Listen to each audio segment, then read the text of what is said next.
Avant, accueillir des inconnus chez soi relevait de l'exceptionnel. Et puis sont arrivés les services de livraison à domicile et les plateformes de location d'appartements entre particuliers. De plus en plus, on ouvre la porte à des gens qu'on n'a jamais vus. Et parfois, on leur laisse même les clés de notre maison. Un jour, Alice est partie en week-end à Marseille. Pour gagner un peu d'argent, elle a loué son petit appartement. Ce n'était pas la première fois, et tout s'était toujours très bien passé, avant que les événements ne prennent une tournure imprévisible. Vous écoutez le 103e épisode de Transfert, produit et réalisé par Slate.fr.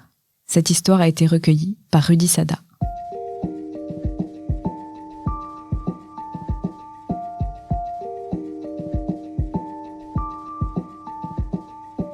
Je vis dans mon appartement dans le 20e depuis environ 1 an et demi. C'est l'appartement de mon grand frère qui vit au Brésil et qui me le loue. Lui, il l'a acheté, je dirais, il y a 6-7 ans. Il a vécu dedans un petit peu. Ensuite, mon deuxième frère a vécu dedans 2 ans aussi. Et maintenant, c'est moi qui ai repris le flambeau. Donc l'appart, c'est un appart parisien assez classique. Il est pas très grand, il fait 35 mètres carrés. Il est au 2e étage dans un immeuble. Donc en fait, quand on rentre, on a directement le salon avec une cuisine ouverte.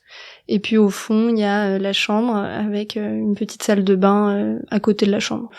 Quand j'emménage, moi je sors d'une colocation, donc je paye un petit peu moins cher. Je suis en dernière année d'internat, je suis pas payée des 1000 et des cents, donc... Vu que je fais pas mal de week-ends en dehors de Paris, ça me semble assez logique de le mettre sur Airbnb, vu qu'il est tout neuf, il est beau, il est bien décoré, et que mon frère est d'accord pour arrondir les fins de mois, de faire quelques week-ends. Donc pour la fête de la musique, avec mes potes, on réserve un week-end à Marseille et on va chez des amis là-bas. L'appartement est très vite réservé par un homme qui s'appelle Patrick et qui a une 50aine d'années.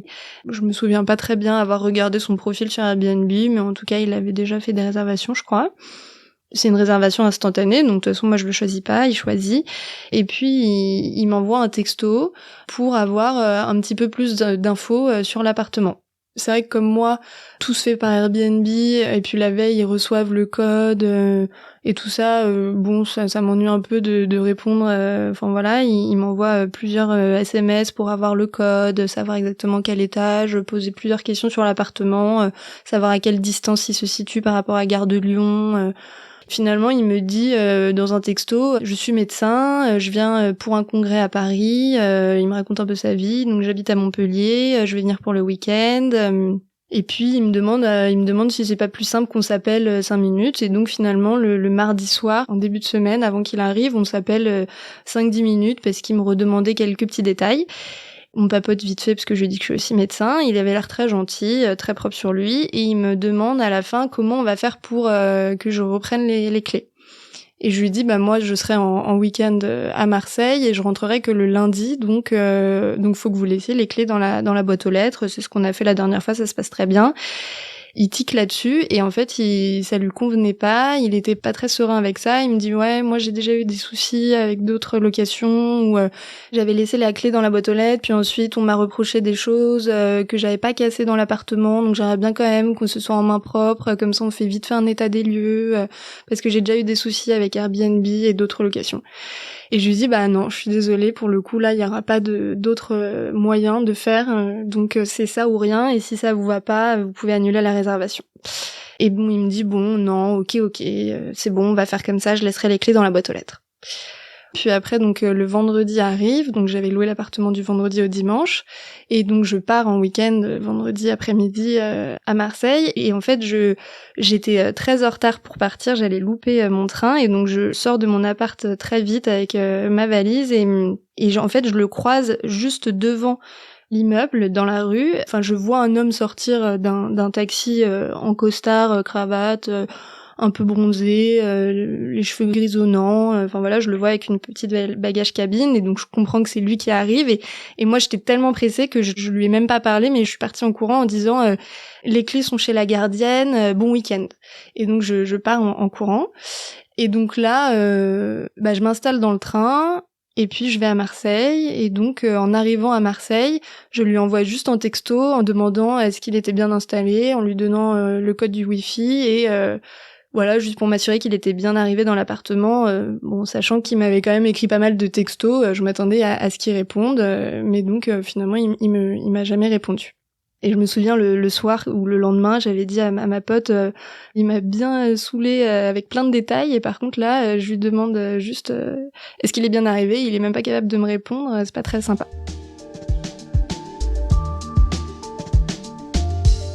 Donc le week-end à Marseille se passe très bien, c'est la fête de la musique, on fait la fête tout le week-end, je suis avec une bande d'amis, je suis au top, c'est le début de l'été, voilà, tout est vraiment parfait, et donc je dors chez une copine pendant tout le week-end que j'avais pas vu depuis longtemps, donc je suis ravie. On fait bien la fête, et le samedi soir aussi, comme le vendredi, on se couche assez tard.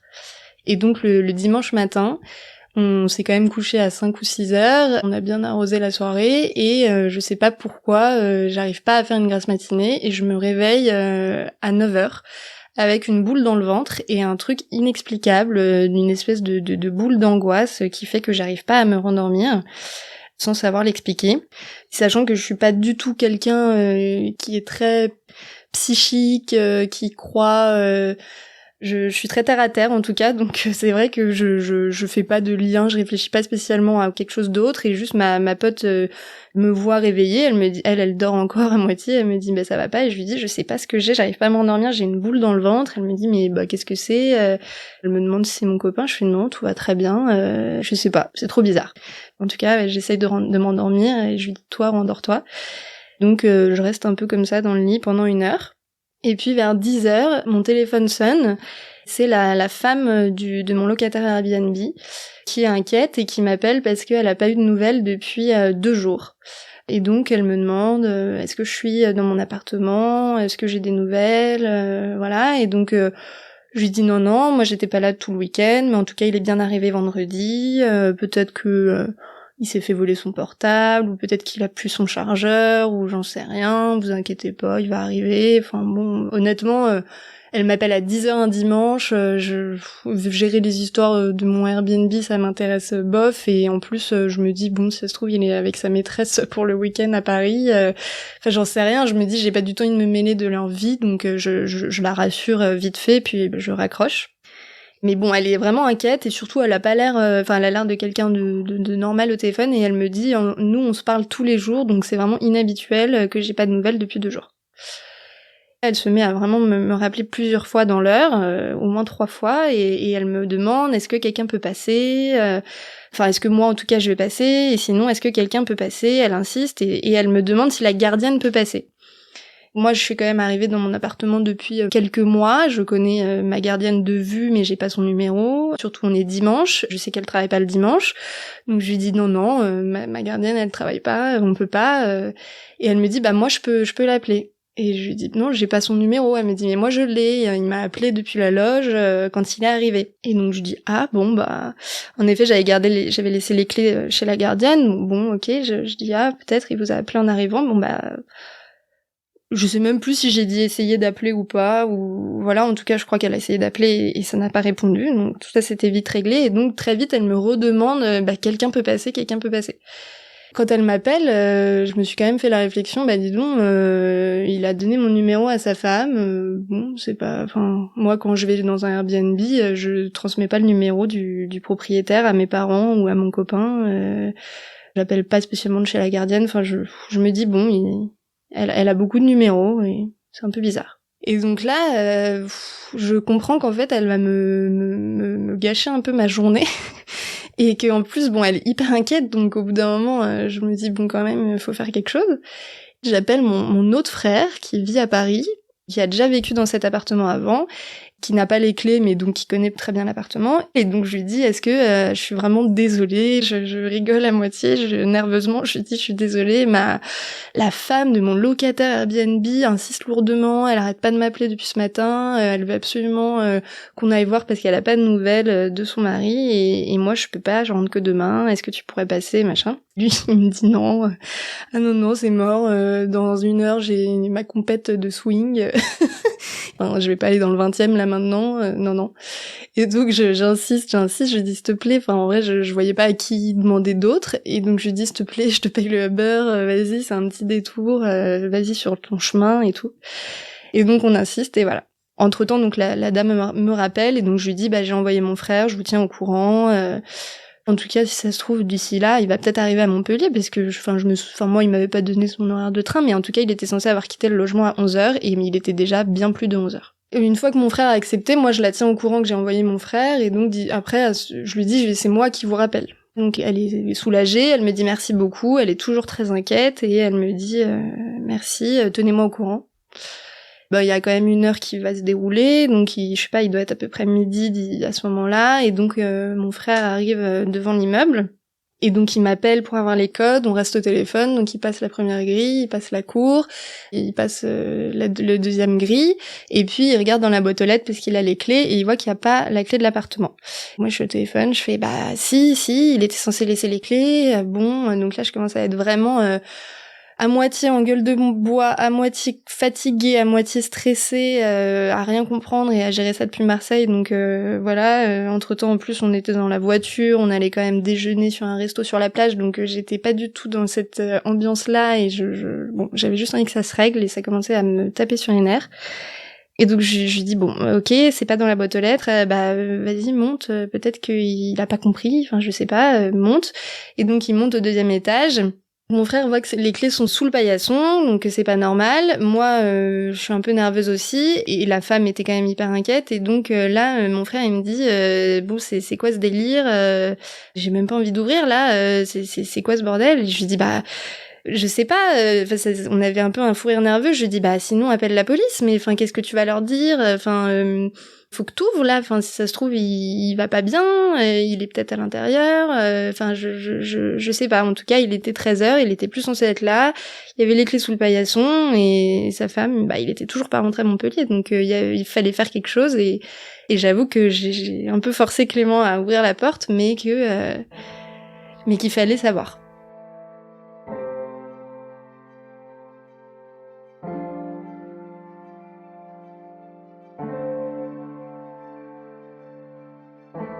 On est encore au téléphone, on est en ligne, et donc il ouvre la porte, et donc il ouvre la porte de l'appartement, on voit le salon et la cuisine, mais on voit au loin la chambre sur la droite, et donc là il referme tout de suite et il me dit il y a un mec sur ton lit. Et donc là je panique, je sais plus quoi dire, je lui dis vas-y, appelle-le, qu'est-ce qu'il fait? Il me dit il est allongé sur ton lit, j'ai vu ses jambes, il est allongé sur ton lit. Je lui dis il est pas censé être là, tu le vires, enfin c'est quoi ce bordel? En fait je pète un câble dans la rue, enfin c'est horrible. Et donc là, il se passe vraiment plusieurs minutes où il a pas envie d'y retourner, il a absolument pas envie de rouvrir, il a refermé, et je lui dis mais vas-y, et parce que je pète un câble. Et puis il sonne, il attend pas longtemps, mais il voit bien que personne n'entend, enfin il entend rien de l'autre côté, il voit bien que personne ne vient, et puis il rouvre. Et là, mais c'était vraiment, c'est vraiment nerveux. Enfin moi j'étais au bout du téléphone, et j'entendais, il disait ouh, avec vraiment la peur dans sa voix, et j'entendais qu'il osait pas avancer, il était resté dans l'entrée comme ça, et il disait ouh, monsieur, de plus en plus fort, en se disant je vais essayer de le réveiller ou quoi. Et comme le mec ne bouge pas, il finit par avancer, et en gros, au bout d'un moment, il hurle au téléphone, et il me dit ah, mais il s'est suicidé! Là, je hurle et je lui dis appelle le SAMU, et il me dit c'est quoi le numéro? Et je lui dis le 15, et on raccroche. Et moi, dans mon idée, il est peut-être encore vivant. Donc en fait, je lui dis tout de suite appelle le 15, et donc il raccroche pour appeler le 15. Et donc là, moi, je fais une vraie attaque de panique dans la rue. Je fonds en larmes. Je suis en tremblement. Je suis pas bien du tout. Mes potes savent pas quoi faire. Enfin, c'est l'enfer. Et donc je quitte pas mon téléphone, et en fait je savais pas quoi faire. Je savais que Clément était en train d'appeler le SAMU, et donc je La première chose que je fais, c'est en fait d'appeler mes parents qui habitent en banlieue et qui sont du coup qui peuvent venir j'appelle et donc erreur fatale, ne j'appelais jamais appeler ma mère parce qu'elle sait pas gérer ce genre de situation et donc j'appelle et je suis en pleurs et je lui dis faut que t'ailles aux Envierges, c'est la rue et donc le nom de comme ça qu'on appelle l'appartement et je lui dis ça va pas du tout, ça va pas Clément, ça va pas mais j'arrive pas à en dire plus et elle me dit mais quoi elle comprend rien parce que Clément il est pas censé être là-bas et je lui dis j'ai fait un Airbnb et il s'est suicidé et la première chose qu'elle me répond c'est de faire mais pourquoi t'as fait un Airbnb en me hurlant dessus. Du coup, j'étais encore plus énervée, donc je hurle et je lui dis, en gros, on se crie dessus et donc du coup, finalement, mon père prend le téléphone et dit c'est bon, on y va et donc voilà, je sais depuis ce jour qu'il faut toujours rappeler mon père en premier et pas ma mère. Je rappelle Clément, j'arrive pas à parler et je lui dis qu'est-ce qui se passe et en fait, il décroche et j'entends des bruits derrière et donc je lui dis mais t'es où et en fait lui il met toute sa peur et son angoisse sur moi et donc pareil il me hurle au téléphone et il me hurle dessus et il me dit bah je suis dans la rue, il y a des gens dans la rue, on a le droit de parler non, tu crois pas que je vais rester dans cet appart et donc il me hurle dessus et je dis mais qu'est-ce qui se passe machin et il me dit bah voilà, il était sur ton lit, il y a des boîtes de médoc à côté de lui, voilà, il s'est suicidé mais il les a pris depuis bien longtemps, il est mort et donc voilà, j'ai appelé le SAMU, j'ai appelé les pompiers et puis ils arrivent et je suis devant l'appartement, je suis ressortie dans la rue. Mes parents viennent, la copine de mon frère vient, ils essayent de gérer ça à 4 et donc en gros la police vient, le SAMU fait un constat de décès, donc en effet il n'y avait pas trop de doute, il était décédé depuis au moins 2 jours et la police prend le corps et puis elle demande quand même à mon frère, elle l'auditionne dans l'appartement. Ah oui, et chose bizarre, ils lui demandent, avant qu'ils arrivent, ils lui ont demandé de retourner dans l'appartement et de décliner l'identité de l'homme parce qu'en fait, il y avait sa carte d'identité bien en évidence sur la table de nuit, à côté de la boîte des médicaments qu'il avait empilée. Et donc mon frère avait décrit ça et donc ils avaient demandé de redire le nom. Donc mon frère avait dû décliner le nom, ce qui est bizarre. Le SAMU leur dit à mes parents et à mon frère que il a avalé l'équivalent de 200 comprimés de bêta-bloquants, qui sont des médicaments qui ralentissent le rythme cardiaque et donc évidemment au bout d'un moment quand on en prend trop, ça l'arrête. En fait sur ma table de chevet, il y avait très bien rangé cette boîte de médicaments, la bouteille d'eau, le verre, sa carte d'identité avec juste un petit mot tapé à l'ordinateur avec écrit le numéro des pompes funèbres et le numéro de sa femme. C'est tout. Pas de lettres ou pas d'autres explications. Par contre, dans mon appartement, donc il a fait les choses proprement. Il a fermé les volets, ouvert les fenêtres pour pas qu'il y ait de mauvaises odeurs et il s'est mis tout allongé sur mon lit avec des tailles morbides, une serviette sous ses fesses au cas où il se viderait. Et donc en fait, il a touché à rien dans mon appartement et il est arrivé directement et il a fait ça directement, c'est-à-dire que voilà, il a fait ça, il a mis la clé sous le paillasson et il a pris ses comprimés. Le SAMU dit à mon frère qu'il peut avoir des reviviscences et des cauchemars pendant quelques jours, donc il lui donne un numéro de la cellule psychologique.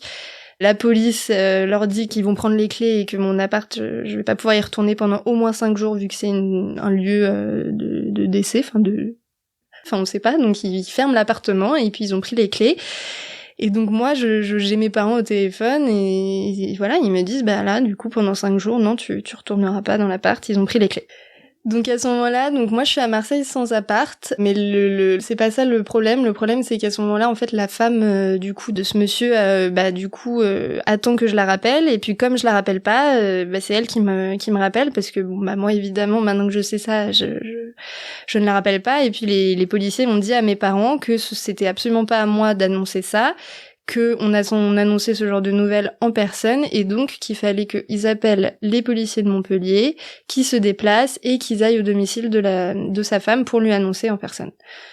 Et donc ils me disent que je dois pas répondre. Bon, elle m'appelle depuis le matin, donc son numéro je le bloque parce qu'elle continue de m'appeler sur mon téléphone en me laissant des messages vocaux. Et comme je bloque son numéro et qu'elle voit qu'ensuite elle peut plus m'appeler et que ça va direct sur répondeur, en fait ils essayent de m'appeler avec différents numéros et donc il y avait entre autres son fils qui m'appelait et qui me laissait des messages vocaux et c'était c'était vraiment trop triste, quoi. Il pleurait à moitié sur le répondeur, et je pense qu'à ce moment-là, ils ont très bien compris qu'il y avait un problème, vu que à ce moment-là, moi, je ne leur ai plus jamais répondu. Il est 13-14 heures, je redescends un peu de mon choc. Bon, voilà, j'avais discuté avec mon frère, j'avais discuté avec mes parents, donc je vois que mon frère ça va, tout a été un peu géré, et donc en fait là je reçois donc une notification sur mon portable me disant votre hôte a quitté les lieux, veuillez noter son séjour, merci. Donc la notification Airbnb qui vient de loin.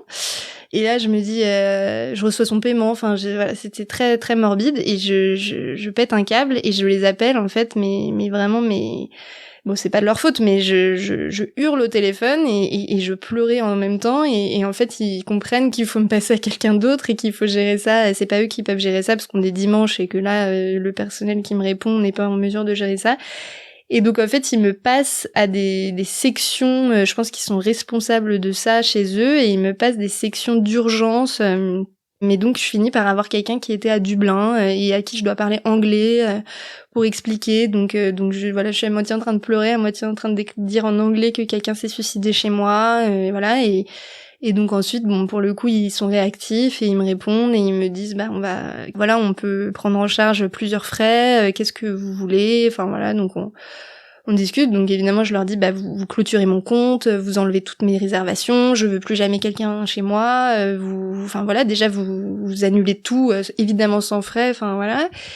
Et après, je leur dis, moi, en tout cas, j'ai plus d'appartement pendant 5 jours, je sais pas où je vais vivre, donc il me faut des affaires, il faut tout prendre en charge, et donc ils me proposent un logement. Donc pour le coup, le logement, je leur dis non, je vais être soit chez mon copain, soit chez mes parents, donc voilà. Mais par contre, oui, ils m'ont un forfait comme quand on perd sa valise, donc un forfait pour avoir 5 jours d'affaires, et puis ils me disent qu'ils prendront en charge des 5 séances de psy.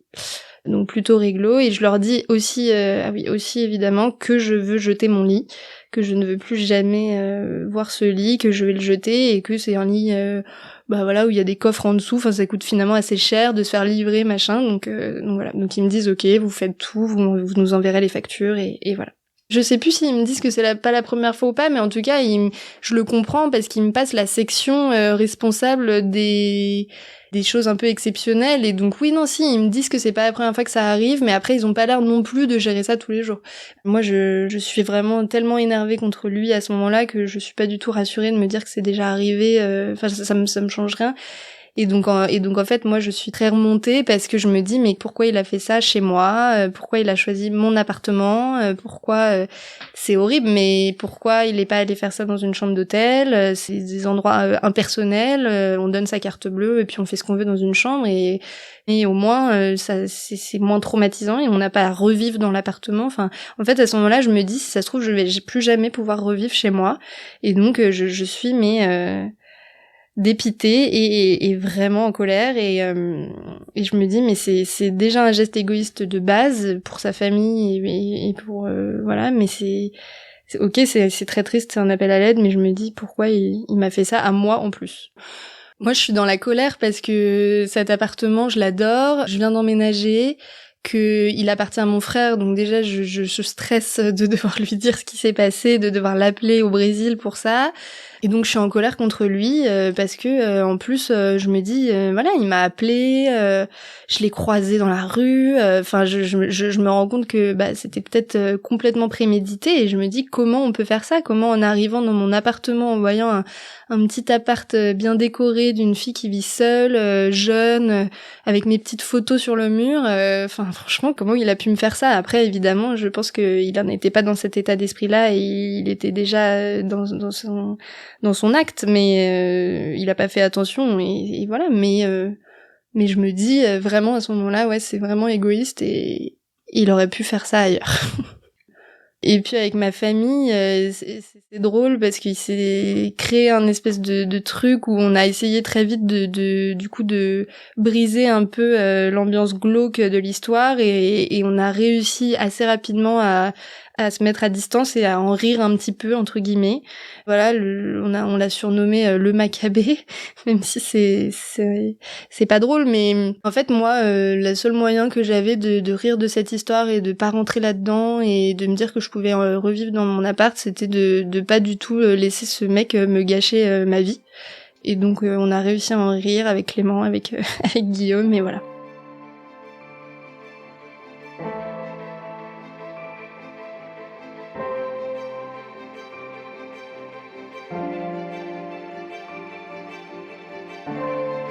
Je rentre le lundi comme prévu. Je vais au commissariat pour récupérer mes clés. Et donc là, le sketch continue parce que au commissariat, du coup, je monte dans le bureau d'un commissaire. Et là, c'était vraiment ambiance Dickeneck, mais lunaire. C'est-à-dire que le mec avait un peu un accent, les cheveux gominés, une veste en cuir, limite il fumait dans son bureau. Enfin voilà, il y avait plusieurs personnes dans le même bureau, mais bon, c'était vraiment surréaliste. Et puis il me dit mais alors là, mais j'ai jamais vu ça, là, mais venir prendre le train pour venir se suicider à Paris quand on habite à Montpellier, mais j'ai jamais vu ça, cette histoire-là, depuis 20 ans que je suis là. Il hurlait comme ça dans la salle, dans l'open space, et je me disais, mais chut, je sais pas, c'était très bizarre.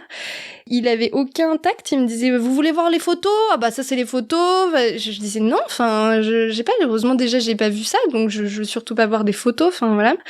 Puis il commence à se plaindre de la famille en disant qu'ils insistent énormément pour récupérer le corps avant Shabbat parce qu'ils sont de confession israélite. Voilà, il hurlait des détails comme ça et j'hallucinais.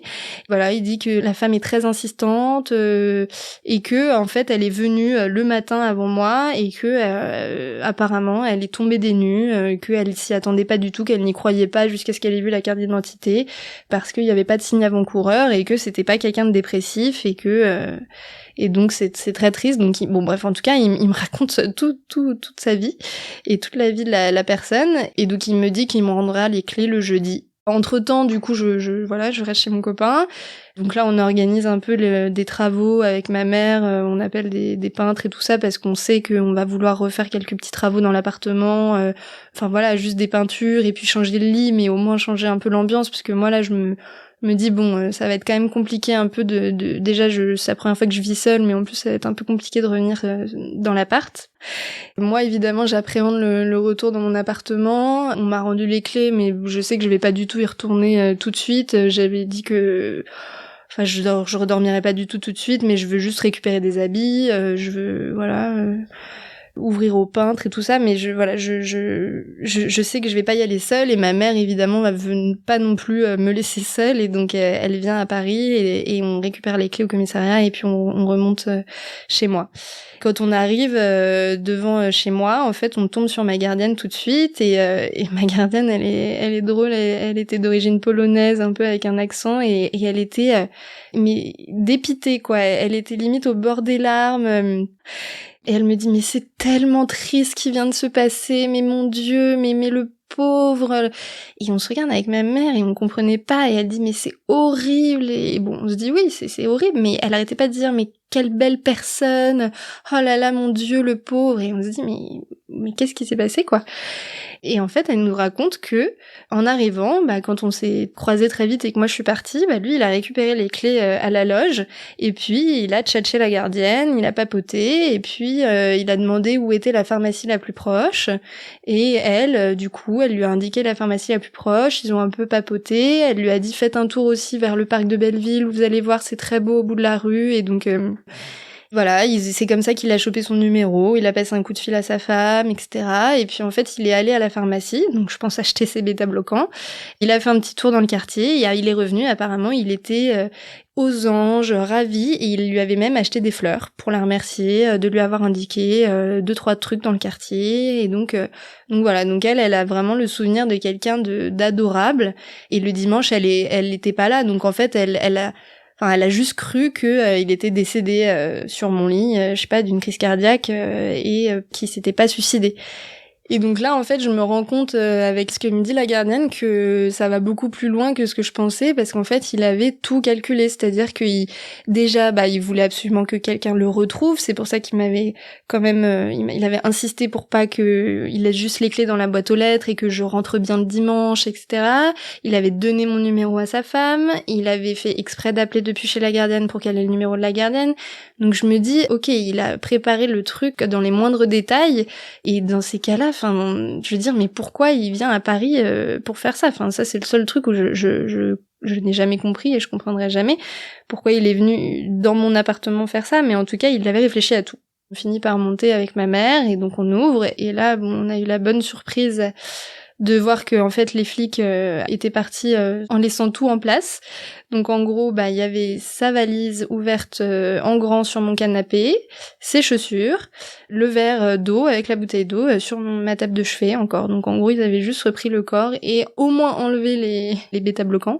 Mais il y avait tout quoi, il y avait la serviette sur mon lit. Enfin donc là je repète un peu un câble et heureusement ma mère était là et donc elle est trop mignonne et donc elle a nettoyé, on a tout jeté le matelas, enfin voilà tout, on a tout jeté et descendu en bas et en fait on a pris la valise et on était un peu dégoûtés quoi et enfin on voyait qu'il avait complètement planifié le truc, il y avait très peu dans sa valise et puis finalement on l'a redéposé au commissariat.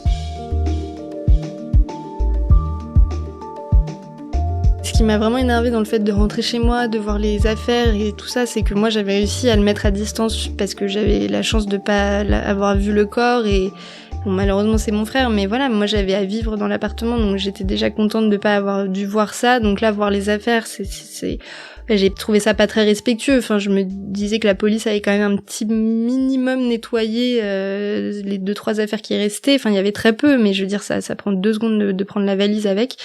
Voilà, après ça reste une personne, c'est très triste ce qui s'est passé et du coup on a ramené la valise au commissariat en se disant que sa famille récupérait ses effets personnels et que c'était vraiment un appel, enfin c'est pas un appel à l'aide puisqu'il est passé à l'acte, mais c'était un cas désespéré et que c'est triste et voilà et beaucoup de gens m'ont dit tu recevras une lettre, peut-être de la femme, peut-être qu'elle va essayer de te recontacter, c'est quand même dingue et tout ça, et finalement moi j'ai jamais eu de retour, mais moi je souhaitais pas du tout j'ai jamais eu envie de la rappeler, je comprends très bien qu'elle ne me rappelle pas parce que ça devait être très dur pour elle, et des gens m'ont même dit, enfin elle va s'excuser, je pense qu'elle était tellement triste elle, qu'elle avait pas que ça à faire de se soucier de moi. Je pense que je me suis protégée en l'appelant le Maccabée, en n'en voulant pas en savoir plus sur vraiment qui il était. Je sais même pas s'il était vraiment médecin. J'ai pas souhaité recontacter sa femme. Oui, je me suis protégée parce que je n'ai pas compris pourquoi ça m'est tombé dessus et que en effet, je reste quand même sur ma position. Je pense que c'était pas nécessaire de choisir un appartement sur Airbnb pour faire ce genre de choses, et même si je sais que c'est dans ces cas-là vraiment un acte désespéré, j'ai vraiment eu du mal avec la forme, et peut-être que oui, plein de gens me disent c'est parce que t'es médecin que t'arrives à prendre vachement de distance, moi j'aurais jamais pu revivre dans cet appart, franchement c'est fou que tu réussisses à en rire, je sais pas. Honnêtement, c'est pas parce qu'on est médecin qu'on est prêt à ce que quelqu'un soit mort sur son lit, mais ça c'est sûr que oui, j'ai déjà eu affaire au décès, que quand sa famille me harcelait, j'ai failli craquer en finalement leur répondant en voyant que les policiers à Montpellier n'étaient toujours pas allés chez eux jusqu'à 18h, et j'ai failli au bout d'un moment leur annoncer le décès en me disant je l'ai déjà fait avec des familles, je vais le faire. Donc oui, je pense que j'ai pris une certaine distance et peut-être que ça m'a aidé d'être médecin, mais en tout cas moi c'est comme ça que c'était mon mécanisme de défense. Le retour chez moi, c'était au mois de juillet, donc tout est terminé, la peinture, le lit. Moi, j'ai quand même eu le temps de penser à autre chose, de prendre quelques jours. Et puis bon, il vient quand même un moment où j'ai quand même envie d'être chez moi. Quand on retourne pour la première fois pour dormir avec mon copain dans l'appart, je crois que c'était le 14 juillet, et en fait on va dans mon appartement, donc là on arrive à en rire, on pose nos affaires et tout, les casques de moto, et on ressort pour voir le feu d'artifice. Et on retourne dans l'appart que vers minuit, après le feu d'artifice. Et donc là, il faisait nuit. Et en fait, quand on arrive dans la cour de mon immeuble, on voit très bien tout de suite les fenêtres chez moi. Et il y avait la lumière de ma chambre qui était la seule allumée de tout l'immeuble. Et donc là, fou rire nerveux. Et en fait, je dis, mais c'est quoi ce délire? Ça faisait vraiment mes esprits, quoi. C'était horrible. Et donc, je voulais plus rentrer. Et en gros, c'est juste Flo qui avait oublié d'éteindre la lumière en partant. Peut-être que j'ai trop de distance, hein. Peut-être que c'est encore une fois parce que je suis médecin, mais franchement, ça n'a rien changé. On a passé une très bonne soirée, on était un peu pompettes, feu d'artifice, il y a eu ce moment de fenêtre éclairée où ça c'était vraiment le rappel à l'ordre et on a halluciné, et après on a fait une soirée normale, et donc voilà, on a fait l'amour et c'était très bien. Après, quand je suis retournée dans ma vie normale et que non, ça a pris peut-être une semaine après à vraiment plus y penser quand je dormais, mais j'ai repris ma vie normale et très rapidement on n'en a plus parlé. Airbnb nous avait payé des séances de psy qu'on n'a pas faites. Moi, j'ai pas. Ma mère a beaucoup insisté pour que je les fasse parce qu'elle était persuadée qu'il y aurait des petites choses, que c'était trop récent et que je me rendais pas compte, mais que peut-être j'allais quand même avoir du mal. Mais franchement. Voilà, quand j'ai vu que je racontais l'histoire à mes amis et à mes proches et que je prenais de la distance et que au bout d'un moment j'avais juste plus spécialement envie d'en parler parce que l'histoire était longue à raconter, et donc je sais pas, de moi-même je suis jamais allée voir un psy, donc en fait j'ai pas trop ressenti ce besoin. Et mon frère, comme on lui avait donné le numéro mais il avait jamais appelé la cellule psychologique, il s'est dit qu'il avait pas besoin non plus. Là, ça fait 1 an, je suis bien dans mon appart, on va emménager ensemble avec mon mec, donc on finira par le laisser, mais voilà, j'y pense plus, on n'en parle plus. Mon frère Guillaume, il est repassé à un moment, quand il est rentré en France, il a vu les nouvelles peintures et tout ça. Enfin voilà, on n'en parle plus, et parfois on en reparle, mais quand on raconte une anecdote et que ça ressort dans la conversation, mais franchement pas d'état de stress post-traumatique.